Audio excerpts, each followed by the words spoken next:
Hello and welcome to another episode of Material Matters with Grant Gibson. The show is 4 years old now, but for listeners who might be new to all this, the idea is that I speak to a designer, maker, artist or architect about a material or technique with which they're intrinsically linked and discover how it changed their lives and careers.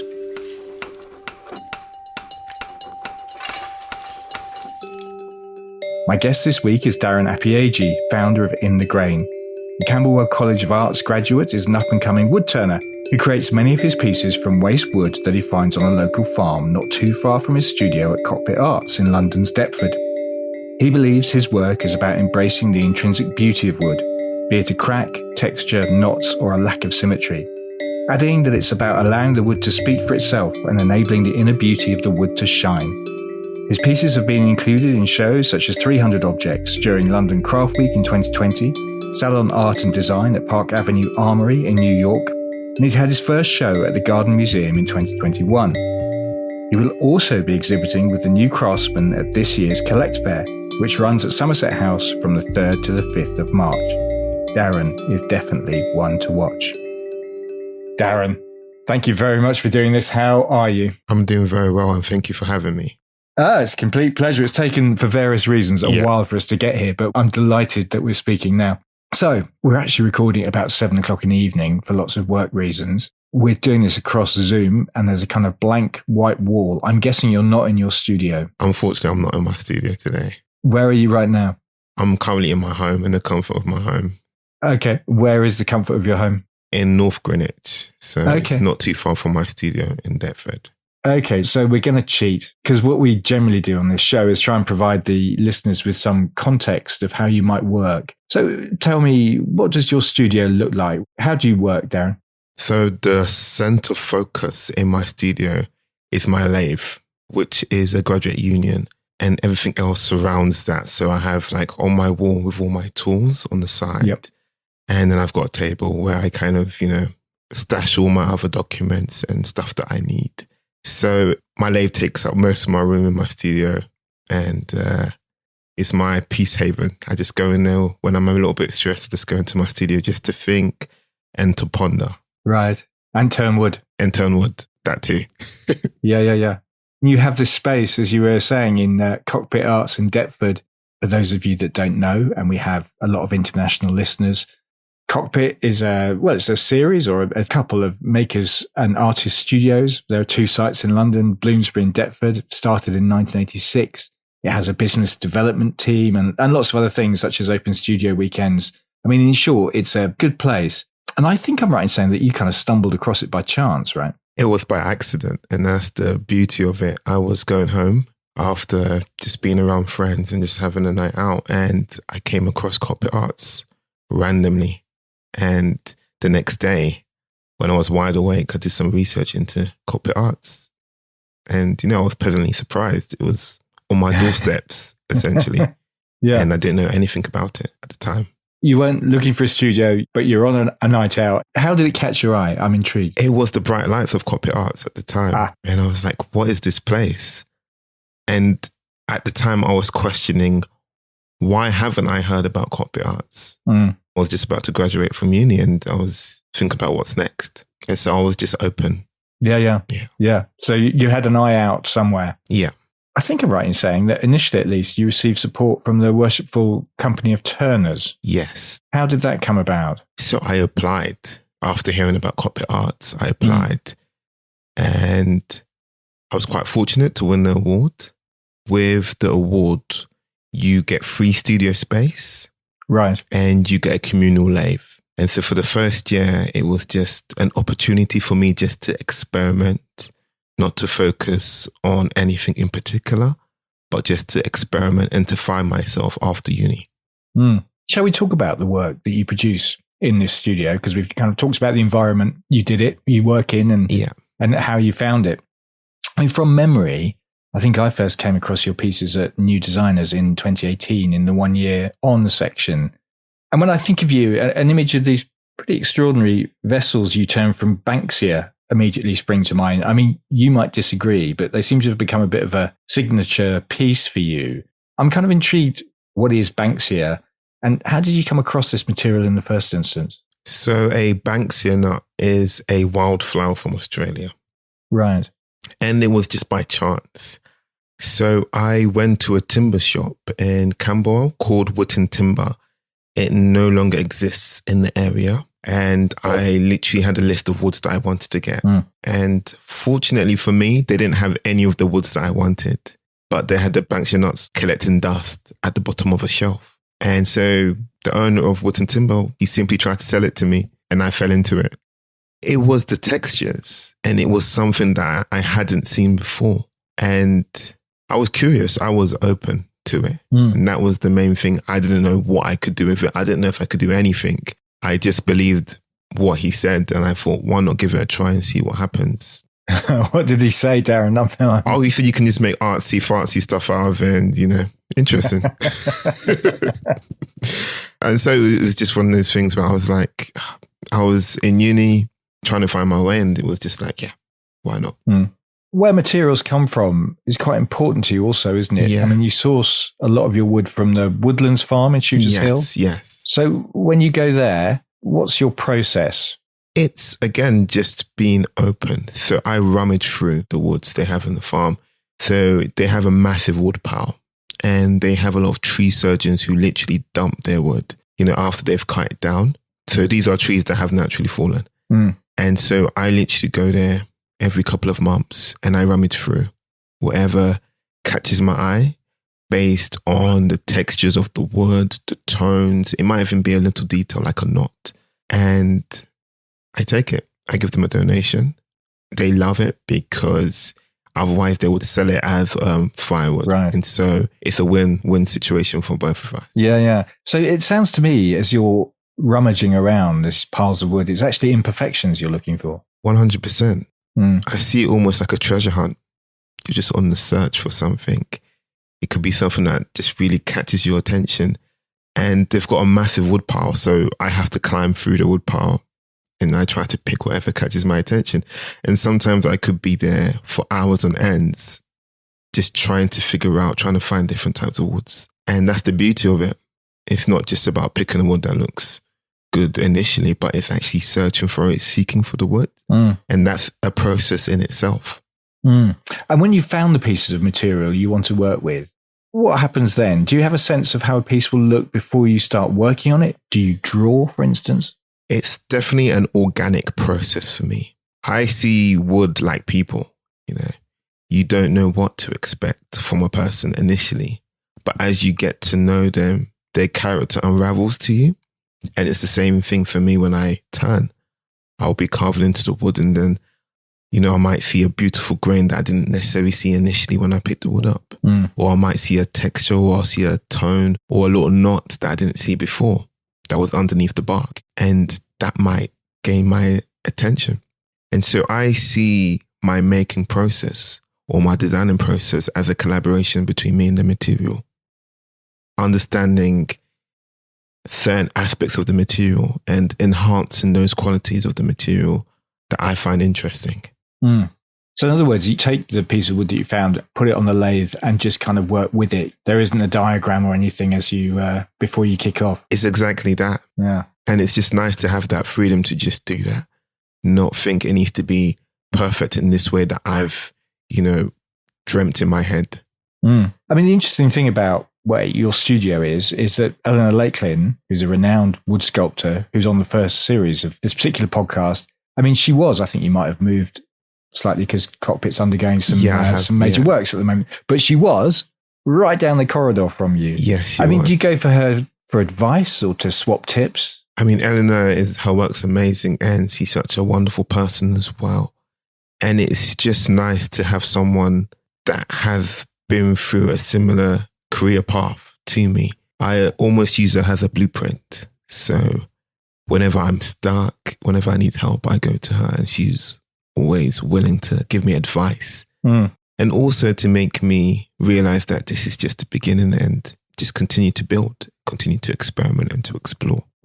Your family came from Ghana originally, and you've talked in the past about how Ghanaian sculptures have inspired you. Can you kind of point to their influence in your pieces? I would say it's through the rawness of the material. So I guess a traditional wood turner wouldn't really, I guess, appreciate my work in terms of it hasn't got like a beautiful finish per se. It hasn't got the elegance of a traditional wood turned piece per se. But with Ghanaian art, that's what it is about. It's rawness. It's more of an expression. And I feel that's where my heritage links with my making process. It's very much organic. It's raw. We've talked about your current work, but I'm keen to know why you decided to work with wood in the first instance, Darren. I mean, you were studying 3D design at Camberwell when you turned your first piece, but I would suggest rather unusually, table tennis played a key role in your career path. And I need for you to explain that for me. So I was... How was table tennis pivotal? Well, it kind of directed me to turning by chance. And so I was in my second year and we had a unit where we had to learn a new skill. And this is where the table tennis comes in, by the way. And so the goal was to pursue my first passion, which is table tennis. And so I wanted to get my work done as soon as possible. So I went into our workshop at the time, had a look around, everything was being used apart from the lathe.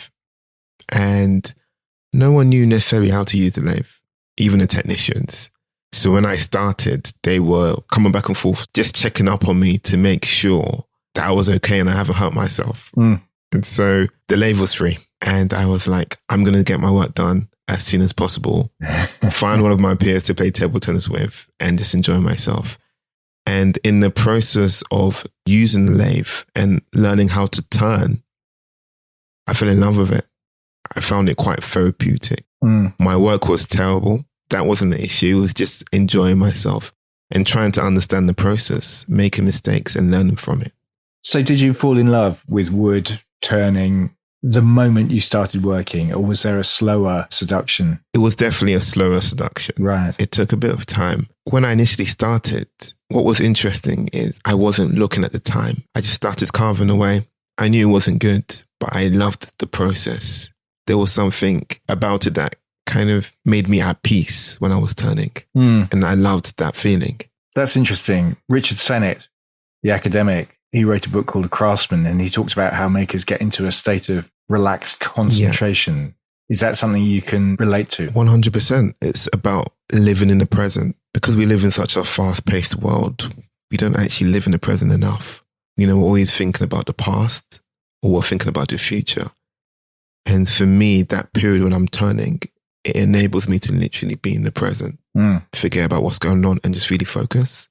So when you talk about being in the present, what is going through your mind as you're working away on the lathe? I'm examining the wood, understanding its qualities, and I'm infatuated by it as well. It's like, you know, when you're a child and it's Christmas time and in your head, you know what you want. So every day you go into the Argos catalogue and you're constantly looking at it every day, examining the details of whatever it may be. It's the same thing every day. So it's Christmas every day. It's Christmas every day.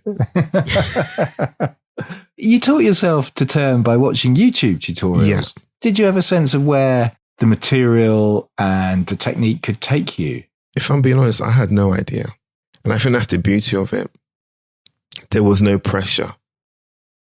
I think sometimes the issue is we put so much pressure on ourselves because we expect an outcome. But because I had that freedom, there was no expectation. It was just an opportunity for me to learn, fail a lot, and pick myself back up, come back the next day with a clear mind, ready to turn. Were you sanguine when pieces failed? Because you have to accept failure, right? Yeah. I was like, it went wrong, so be it. I've made a mistake, but how can I be better? What can I do to improve my work? That was the main thing, really. And do you still play a lot of table tennis? I don't, unfortunately. You don't? I don't have enough time. The wood has superseded the table tennis. It has. Well, obviously, before I do these interviews, you know, I research my guests, and an interesting thing about you is I went through a load of older press clippings, which were interesting enough, and you talked about many of the things we've just discussed. And then I found a more recent press release on the website of your PR agent, Zettler. Yeah. I've been a journalist for, 25 years, Darren. And this is one of the most personal press releases I've ever read. I mean, it talks about your childhood, growing up in Greenwich, it talked about the fact your mother was diagnosed with schizophrenia. Can we discuss that? Yeah, that's fine. Okay, good. Thank you. How did her condition manifest itself? Initially, we had a good life up until the age of 10. So my grandma actually brought me up for most of it up until the age of 10. So she actually taught me how to speak the native language in Ghana, which is Tree, before I could speak English. So I went to nursery not knowing how to speak like a spot of English. And that was because she wanted me to be rooted in my culture. Did that make it difficult though? Can you remember nursery? Did that make it tricky? Initially it did, but now I know how to speak Tree, and that's going to stick with me forever. And that's part of my identity. So up until the age of 10, things were good. I had a strong family unit. I had an older brother as well. And then things started to go downhill once my father passed away, who I didn't have much contact with beforehand. Probably saw him a handful of times. He passed away, and that kind of triggered my mum. At the time I was 10, I was a very much an observant person. And so I still to this day remember everything that happened. And I remember that transition from when she got worse. And that happened when my dad passed away, and we went to his funeral. This is probably my most vivid memory of my father, actually. And I just remember my mum crying, but it was just so weird to me at the time because I had never seen her cry in regards to him. She had never really spoken about him. And so it was interesting. And I think following months after that, I just saw a change in her. She was more reserved. The problem is that she didn't think she had any mental health issues. Right. And that was the issue. And so she lost her job, and she just kind of went downhill, and eventually affected me and my older brother to the point where we didn't have no money. We were just at the house, and it was just dark, and we were just barely eating. It was a difficult period in my life. However, I definitely feel like what happened in my childhood prepared me for my adulthood in terms of developing a craft practice. You're definitely going to have to be resilient. Things aren't easy. Things are not always going to go your way.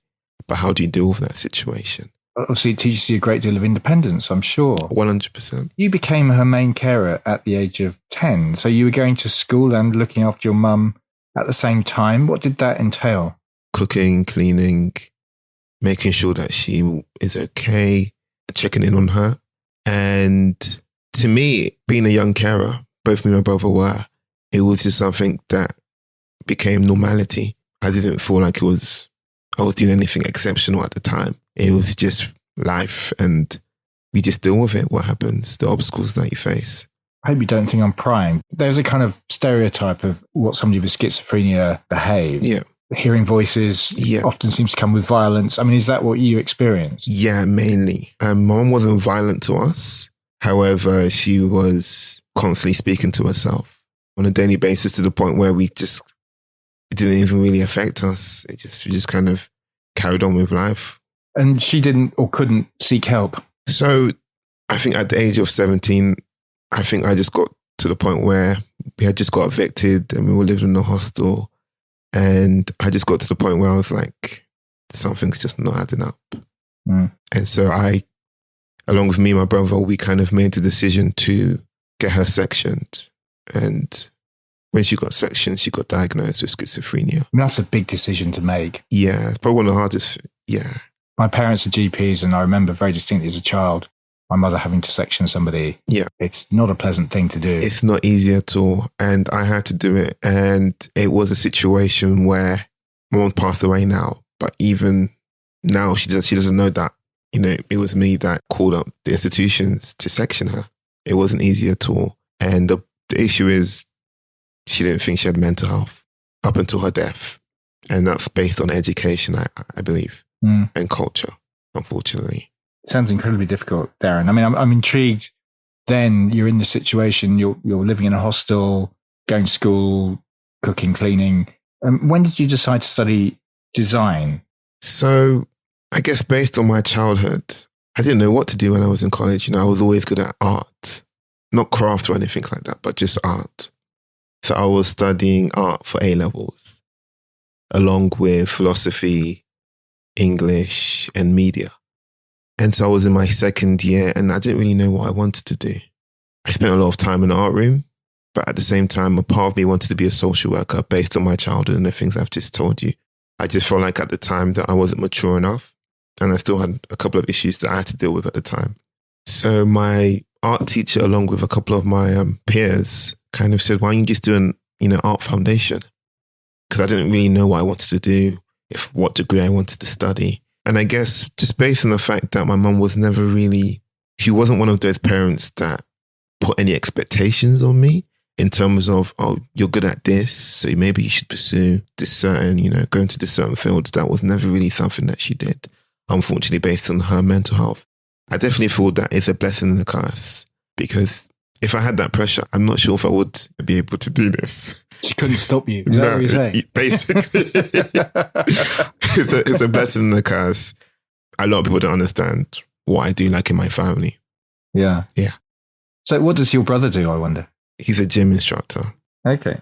So what were you like at school? You must have had so much going on. I was very quiet. Right. I was very quiet.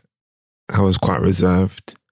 I think at the time, in hindsight, now I look back and I was very depressed, but I didn't realize it. I just didn't understand that. But now I look back and I was like, yeah, I was really depressed. Did the school realize what was going on? No. I think one or two teachers may have noticed. The school that I went to wasn't the best of schools, although there was so many people that were super talented and are doing great things now. But it wasn't the best of schools. And I think a lot of people were living in hardship. So it wasn't anything new to see me struggling, if that makes sense. If I was going to like an affluent school, I'll stand out like a sore thumb. But at the time I think a lot of people were going through issues. Yeah.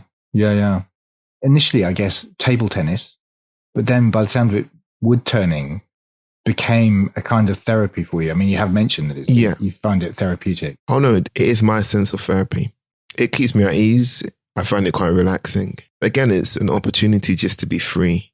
I had a lot of constraints growing up, trying to balance so many things, which I'm very grateful for as well, because I wouldn't be who I am now, because I'm always balancing things. And so it's a blessing to be able to turn and to have the space to do so as well. Where did you have time for friends and things, Darren, when you were growing up?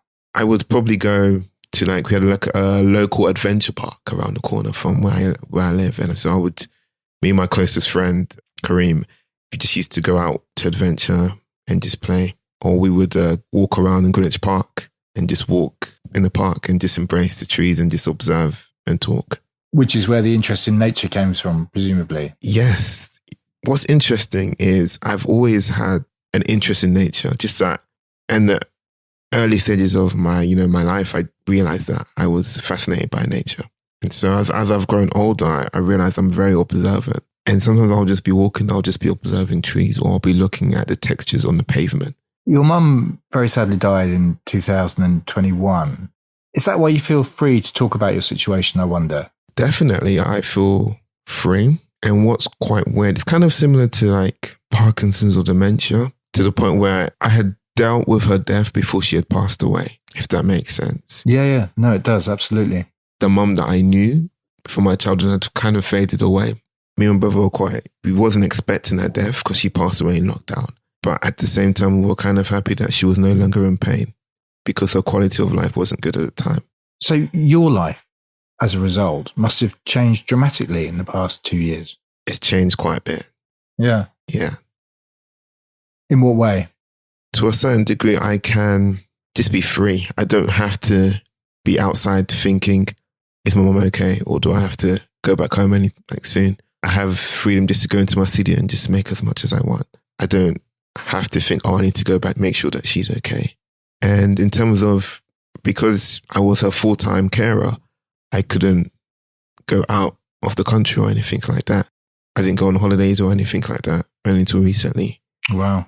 And so I had an exhibition, as you mentioned earlier, in Salon. I wouldn't have been able to do that before. Was she in a place where she knew what you were doing with your career and the kind of work you were making? Did she comment on it, I wonder? Not really, no. So I remember one time I was in Living, etc. And I was like, look, Mum, I bought the magazine because it was from Sainsbury's. You can get it from Sainsbury's. And I went to her and I was like, look, Mom, I'm in living, etc. And she just looked at it briefly and then she just kind of looked away, to be honest, unfortunately. I think she just didn't understand. And also, she was just in her own world. She was going through her own issues. I didn't take it personally, but it's, I mean, I know after a funeral, you did a month-long residency at Cove Park in Scotland. Yeah. I'm interested, has your work changed as a result? Oh, no, it has very much. The whole point for me to go to Cove Park was to experiment on scale. Prior to that, I was working on more of like a smaller scale with the Banksia nuts. I was quite limited with size. And the goal was to kind of scale up using those qualities of the Banksia nut and applying it onto wood. So with the Banksia nut, it had 3 different layers. Right. It's almost like an onion. And so I thought, everyone knows me for the Banksia nuts, as you mentioned before. And I wanted to move on. It's like an artist, you've got your first album and everyone knows you for your first album. And then you're doing performances and they always ask you to do that hit song. And you're like, I'm tired. I don't want to do that song.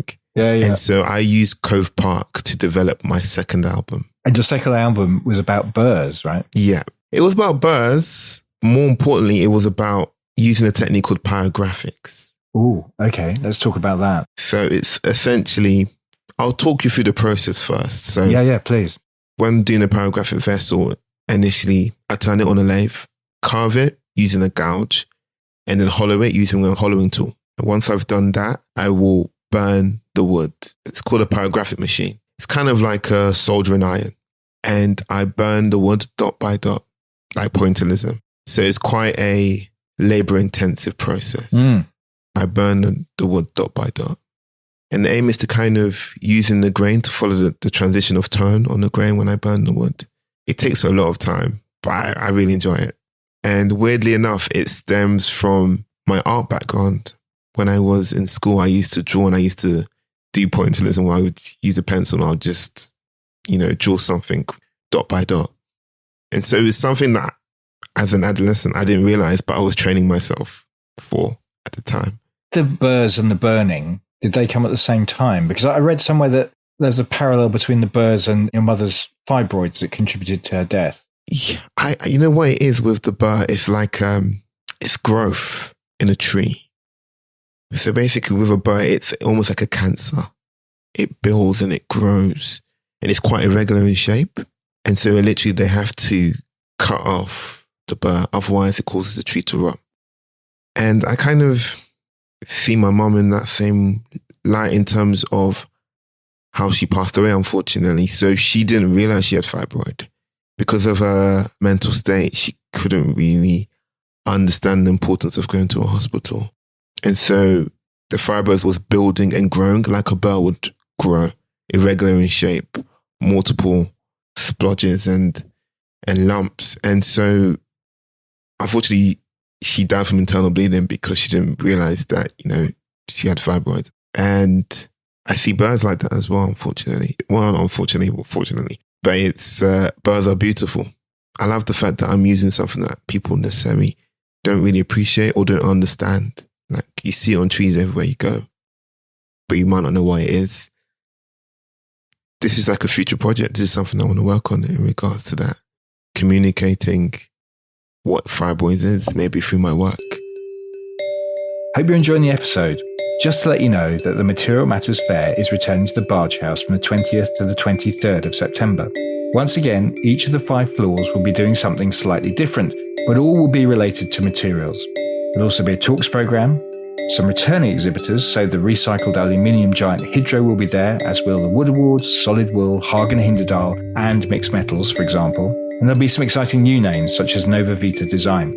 If you're interested in taking part, do drop me a line at hello@materialmatters.design. That's hello@materialmatters.design. You've talked in the past about being interested in fragility, imperfection, and the disintegration of nature. Mm. Yeah, and again, this is me being an observer, seeing things fragile. What makes something interesting? What makes something beautiful when it's in a delicate position? That's what intrigues me when I go around in nature. Do you think your work has become more personal, or are you simply able to talk about it more personally? I think it's a bit of both. Mm. Initially, I definitely feel like my work did reflect my personal life, just that I didn't communicate it. And also I didn't realize there was a connection. But as I've had time to kind of think and be a bit more introspective, I do realize there's a big link. There's a massive link. I mean, you talk about the Banksia not having different layers. I mean, did that reflect your mother in some way, or is that a bit crass? It's not a weird comparison. I can see where you're coming from. Through my work, I see it almost as a celebration of my mum. You know, that's her legacy. That's my legacy. This is a kind of a theory, but I definitely feel like if she remained in Ghana, she would probably be still alive. Why do you think that, Darren? I guess migrating to another country isn't always easy.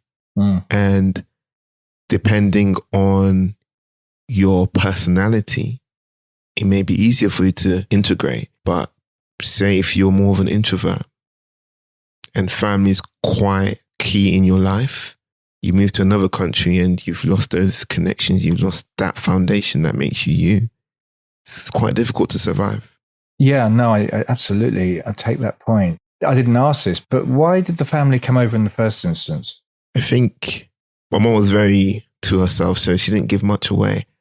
But I think, like most migrants from, I guess, less economically developed countries, is for a better life and to make sure the next generation are better than the previous generation, like most people try to do with the next generation of their family. You were the first generation to be born in Britain. You had so much going on anyway. Was that difficult in and of itself? It was, you know, when so many things are happening in your life, sometimes you just don't get that time to think about things deeply. But at the time, yes, it was very difficult.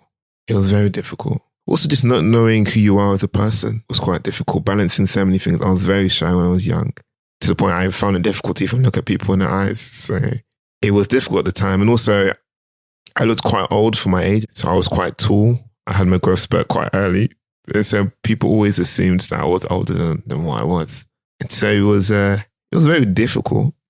But at the same time, I think being a carer made me realize the importance of being able to sacrifice.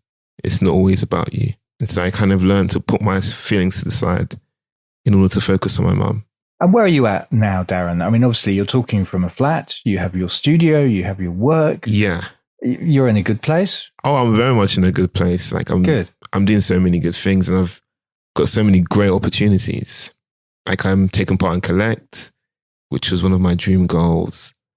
And I had an exhibition in the Salon, which kind of blew my mind. Didn't see my work going overseas. And then I've got an exhibition in February with a Museum of Art and Design. Yes. Is this a solo show? No. So it's called... I should just say the Museum of Art and Design is in New York, right? Yeah, it's in New York, yeah. So it's the Craft Centered and Focus. So it's just an exhibition focusing on craft, essentially. Mm. I believe Ellen has taken part in it as well, along with other woodworkers and other craft people. Very good. And who are you showing with at Collect, which is the Crafts Council's high-end craft fair? Yeah. So it hasn't been announced yet. Okay. But it's with the new Craftsmen gallery. Yeah. Which has just been bought by Sarah Myerscough. Yeah, exactly. There's a strong wood connection. Yeah, there's a lot of wood going on. Yeah. Yes, we should explain. Sarah has a very high-end, very beautiful gallery, mainly showing wood kind of design, art, craft over in Barnes in South London. And she exhibits all over the globe. So, wow, congratulations. Very good. Thank you. And I read somewhere that you're writing a memoir. Yes.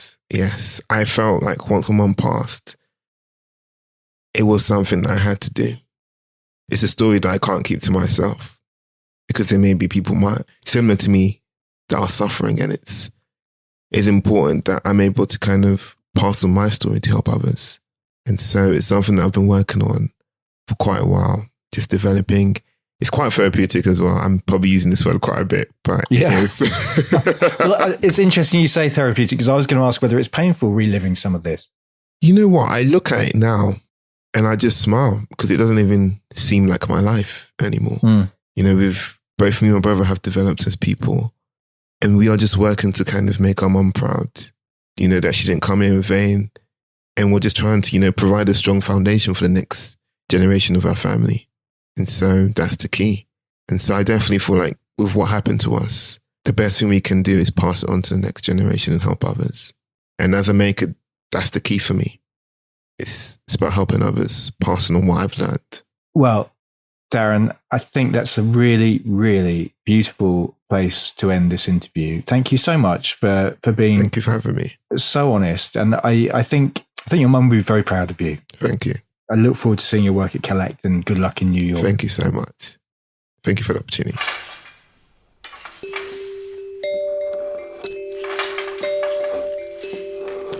To learn more about Darren, go to darrenapiagyei.co.uk. As ever, there are images from the interviews on our Instagram page, materialmatters.design, and you can find all the podcasts that I've done, sign up to our newsletter, and lots of other stuff at materialmatters.design. Finally, this is really important too. If you've enjoyed listening and want to see this podcast flourish, then please rate and review on Apple Podcasts or wherever you listen to this from. And it would make me incredibly happy if you went to my Patreon page and made a pledge at patreon.com/materialmatters. For as little as £2.50 a month, you can receive exclusive posts, blogs and thoughts from yours truly, as well as getting access to each episode before it's published to the wider world. Material Matters is a completely independent concern, and any help you can offer would be hugely appreciated. Ultimately, you'll be helping to take the message of the importance of materials, skill, craft and design to a whole new audience. Next week, fingers crossed if my microphones make it through customs, I'll be talking to Inika Hans about product design and the circular economy. Until then, thanks very much for listening.